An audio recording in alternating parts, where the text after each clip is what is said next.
ఓం గం గణపతయే నమః. ఓం శ్రీమాత్రే నమః. అందరికీ నా హృదయపూర్వక నమస్కారాలు. ఇప్పుడు మనం బుధగ్రహం మీనరాశిలోకి ప్రవేశిస్తున్నాడు. అంటే బుధుడు మీనరాశిలో ప్రవేశము 11th ఏప్రిల్ 2026 నుండి 30th ఏప్రిల్ 2026 వరకు ఉంటాడు. అంటే 11 ఏప్రిల్ నుంచి మీనరాశిలోకి నీచ స్థితిలోకి వెళుతున్నాడు. సో ఈ నీచ స్థితిలో ఉండడం వలన మేషరాశి నుండి మీనరాశి వారి వరకు కూడా, అంటే 12 రాశుల వారికి ఈ బుధుడు నీచ స్థితిలో ఉండడం వలన వచ్చే ఫలితాలు ఎలా ఉండబోతున్నాయో ఇప్పుడు మనం తెలుసుకుందాం. వృశ్చిక రాశి వారికి బుధుడు పంచమ స్థానంలో ఉన్నాడు, నీచ స్థితిలో మీనరాశిలో ఉన్నాడు. అని మీకు అష్టమాధిపతిగా అయ్యాడు, లాభాధిపతిగా అయ్యాడు. మంచివాడు కాదు కదా, మంచివాడు కాదు. కానీ నీచ స్థితిలో ఉండడం వలన కొద్దిగా అనారోగ్య సమస్యలు ఇవ్వడానికి అవకాశాలు ఉన్నాయి. మీ పిల్లలకు కూడా, మీ సంతానానికి కొద్దిగా చిన్న చిన్న ప్రాబ్లమ్స్ రావడము, వాళ్ళు చదువులోనో లేకపోతే ఉద్యోగాల్లోనో ఎదగలేకపోవడము, అనుకున్న యూనివర్సిటీస్లో సీట్ రాలేకపోవడము, కొద్దిగా మీకు లీగల్ ప్రాబ్లమ్స్ కూడా ఉండడానికి అవకాశాలు ఎక్కువ ఉన్నాయి. ఎక్కువగా మీరు ప్రయాణాలు చేయవలసి వస్తుంది. మీకు వ్యాపారాల్లో కూడా అధికమైన లాభాలు ఏమి రావండి. తీర్థయాత్రలు చేయడానికి కొద్దిగా అవకాశాలు ఉన్నాయి. కాకపోతే అంటే వ్యాపారాల వల్ల మీకు తీవ్ర నిరాశ కూడా ఎదురవడానికి అవకాశం ఉన్నాయి. మీ అక్కయ్య గారికి కానీ అన్నయ్య గారికి కానీ వాళ్ళకు కూడా కొంచెం హెల్త్ ప్రాబ్లమ్స్ రావడము, అనారోగ్య సమస్యలు ఉండడము జరుగుతూ ఉంటుంది. స్త్రీలకు కూడా ముఖ్యంగా చెప్పాల్సిన అంశం ఏంటంటే, మీ ఆరోగ్యం భద్రతగా ఉంచుకోండి, మీ పిల్లలను సురక్షితంగా చూసుకోండి. మీ ఆరోగ్యం అనేది ఇంపార్టెంట్. అష్టమాధిపతి బుధుడు నీచ స్థితిలో ఉండడం అంత గొప్ప ఏం చేయడు. పైగా మీ స్త్రీలు కొంతమంది వ్యాపారాలు కూడా చేస్తుంటారు, బట్టల వ్యాపారం కానీ, లేకపోతే గోల్డ్ బిజినెస్లు కానీ, కొంతమంది ఫుడ్ బిజినెస్ కానీ, చాలా లేడీస్ కూడా వ్యాపారాలు చేస్తుంటారు. ఆ వ్యాపారాలు కూడా మీకు నష్టాలు తప్ప లాభాలు రావు. సినిమా రంగంలో కూడా ఉంటారు కొంతమంది. ఆ సినిమా రంగంలో కూడా మీకు అనుకూలవంతమైన పరిస్థితులు ఏమాత్రం లేవు. అందుకని మీరేం చేస్తారంటే, ఈశ్వరుడికి, శివుడికి అభిషేకాలు చేసుకుంటూ దుర్గా అమ్మవారిని పూజించడం వలన సకల శుభాలు కలుగుతాయి. అందరికీ నమస్కారం అండి. నా పేరు మీకు తెలుసు, డాక్టర్ వాడ్రి ఆదినారాయణరావు. అందరికీ మీ విదేశాల్లో ఉన్న వారికి, ఇక్కడ ఉన్న వారికి కూడా పేరు పేరున నా హృదయపూర్వక నమస్కారాలు. నన్ను ఎంతగానో ప్రోత్సహిస్తూ నాకు ఫోన్లు చేస్తూ మీ జాతకాలు చెప్పించుకుంటున్న వారందరూ కూడా నా హృదయపూర్వక నమస్కారాలు. అంతేకాదండి, మీ జాతకాలు చెప్పించుకోవాలనుకుంటే మీ జాతకాలే కాదండి, మీ ఫ్రెండ్స్ సర్కిల్, మీ వాళ్ళు కానీ, మీ చుట్టాలు కానీ, మీ కుటుంబంలో వారికి కానీ ఎవరికైనా సరే జాతకాలు చెప్పించుకోవాలనుకుంటే, జాతకాలు అంటే మనకు తెలుసు, అంటే వివాహం అవ్వట్లేదనో, ఉద్యోగాలు రావట్లేదనో, లేకపోతే మనకి చిల్డ్రన్ విషయంలో కానీ, అలాగే అనేక రకాలుగా సమస్యలు ఉంటాయండి. ఇవన్నీ కూడా జాతకంలో కూడా ప్రస్ఫుటంగా మనకి అవకాశాలు ఉంటాయి. ఎందుకంటే డిగ్రీస్లో చూస్తూ ఏ దశలు జరుగుతాయో చూసుకుంటూ అది చెప్పడం ఈజీగా చెప్పచ్చండి. నేను చెప్తుంటాను, ఎందుకంటే 36 years ఎక్స్పీరియన్స్ కూడా ఉంది. అంత అద్భుతమైన ఎక్స్పీరియన్స్ ఉన్నది మాత్రాన అద్భుతం అని చెప్పి మనం అనుకోకూడదు, బట్ చెప్పగలను జాతకాలు. కాబట్టి మీరు మీ జాతకాలు తెలుసుకోవాలనుకుంటే మీ date of birth, time of birth, place of birth, 3 చాలండి. ఒకవేళ లేకపోతే ఎట్లా, మీరు అడిగిన టైం ప్రకారము అది వేయచ్చండి. ప్రశ్న శాస్త్రం అంటాం. మీరు గబుకొని అడిగే, సార్ నాకు టైమ్ ఆఫ్ బర్త్ లేదు, మీరు చెప్పగలరా అని కనీసం మీ పుట్టిన ఇయర్ అది ఉంటే మీ అంటే చెప్పచ్చు.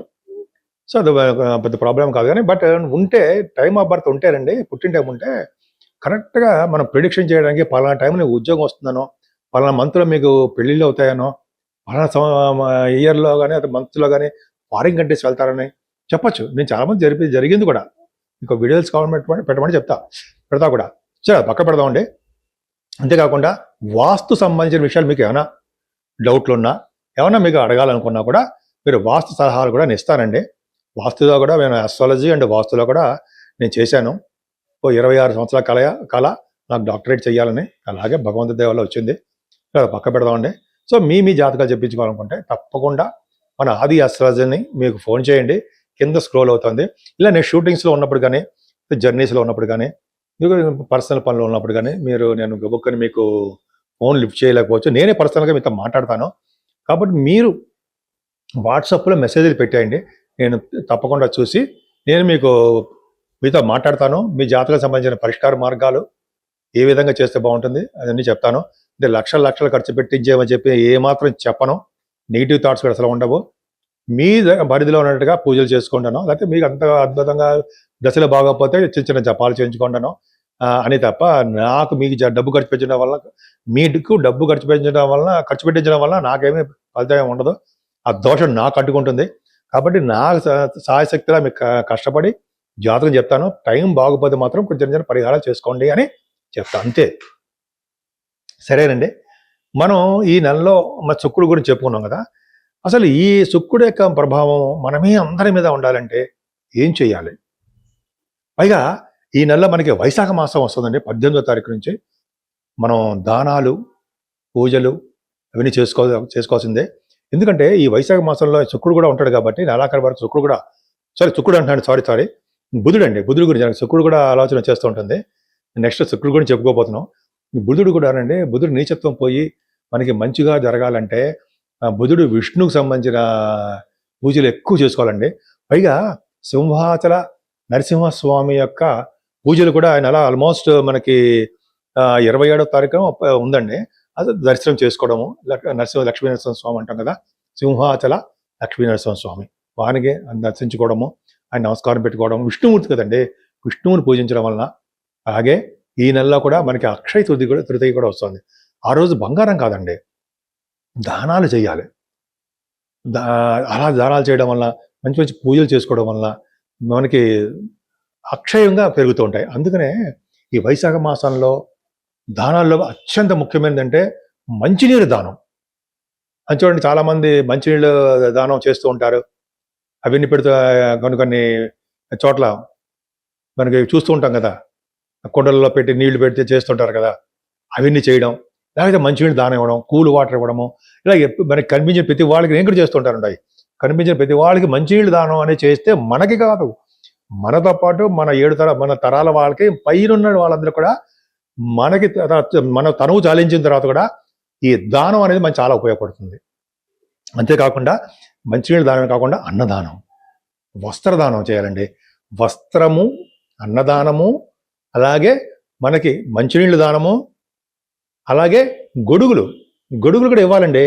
ఈ నెల నీడ కల్పించాలంటే గొడుగులు దానం ఇవ్వాలి. పాదరక్షలు, మంచినీరు, గొడుగులు 3 కంపల్సరీ. వైశాఖ మాసంలో ఎవరైతే ఇలా ఇస్తూ ఉంటారో వాళ్ళు, వాళ్ళ ఫ్యామిలీ, కుటుంబ సభ్యులు, అలాగే పైన లోకాల్లో ఉన్న వారందరికీ కూడా మంచి జరగడానికి ఎక్కువ అవకాశాలు ఉంటాయి. పదే చెప్పడానికి కారణం ఏంటంటే ఈ దానాలు వైశాఖ మాసంలోనే చాలా ప్రాముఖ్యత సంతరించుకుంది అంటాం కదా. మీకు తెలియని ఏ విషయాలేం కాదు, గుర్తు చేస్తానంతే. కాబట్టి మీకు అందుబాటులో ఎవరుంటే ఆ దేవుడిని పూజించడమేనండి. అలాగే అమ్మవారిని ఎక్కువ పూజించడం వలన లక్ష్మీ అమ్మవారిని, విష్ణువుని ఎవరైతే కలిసి పూజిస్తారో వాళ్ళ ఇంట్లో స్థిరమైన లక్ష్మీదేవి ఉంటుంది. అమ్మవారిని కలవ పూలతోను, తులసి దళాల కంటే మల్లెపూలు చెప్పుకుందామండి.